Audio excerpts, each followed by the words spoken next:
Pernahkah kalian merasa hidup seperti langit mendung, gelap, penuh kegelisahan, dipenuhi ketidakpastian yang seolah tak berujung? Namun, di balik mendung yang pekat selalu ada harapan bahwa suatu saat cahaya akan kembali datang. Hai, salam literasi. Perkenalkan, nama saya Najila Nicesa dari SMK Negeri 3 Pacitan. Kali ini saya berkesempatan untuk mengikuti lomba resensi tingkat SMA sederajat Kabupaten Pacitan tahun 2026. Saya akan mengulas sebuah novel berjudul Timbreng Langit Mendung, karya Satim Kadarjono pada tahun 2021 dengan jumlah halaman 118. Cerita berlatar di Ngawi dan Madiun pada tahun 1949. Jika mendengar kisah berlatar masa penjajahan, mungkin yang terbayang adalah pertempuran atau strategi perang yang menegangkan. Namun, novel Timbreng Langit Mendung menghadirkan suasana yang berbeda. Novel ini mengajak kita melihat sejarah dari sudut pandang masyarakat biasa. Mereka yang tidak tercatat sebagai pahlawan, tetapi tetap berjuang menjalani kehidupan di tengah masa yang penuh ketidakpastian. Tokoh utama dalam novel ini adalah Herman. Setiap langkah yang diambil Herman dipenuhi keraguan dan kecemasan. Namun, di balik semua itu, ia tetap menyimpan harapan. Sama seperti judulnya, Langit Mendung bukan sekedar gambaran cuaca.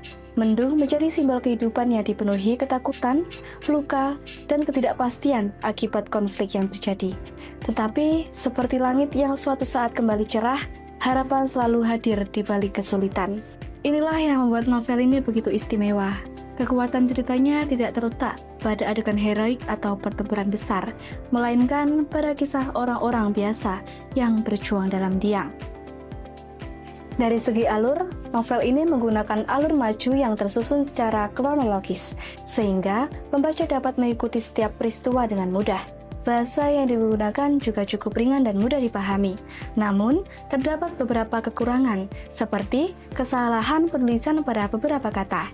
Misalnya pada halaman 109 terdapat kata ibnya yang seharusnya ibunya, dan pada halaman 92 terdapat kata lemah yang seharusnya lemah.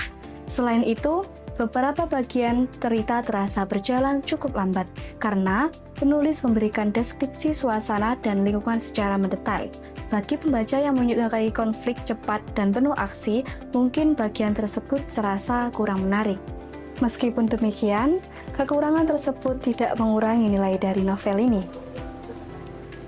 Timbreng Langit Mendung tetap layak diapresiasi karena mampu mengajak pembaca memahami makna perjuangan, pengorbanan, dan harapan secara lebih mendalam.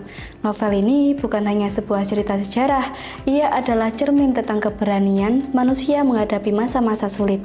Sebuah pengingat bahwa sekelam apapun langit yang menaungi kehidupan, harapan akan selalu menemukan jalannya untuk bersinar. Inilah yang membuat novel ini begitu istimewa. Kekuatan ceritanya tidak terletak pada adegan heroik atau pertempuran besar, melainkan pada kisah orang-orang biasa yang berjuang dalam diam. Mereka yang bertahan meski keadaan tidak berpihak. Mereka yang tetap memilih berharap ketika hidup terasa begitu gelap. Karena itu, saya merekomendasikan Timbreng Langit Mendung sebagai bacaan yang tidak hanya menarik untuk dinikmati, tetapi juga kaya akan nilai kemanusiaan yang tetap relevan hingga hari ini. Saya Najila mengucapkan terima kasih, salam literasi, dan sampai jumpa.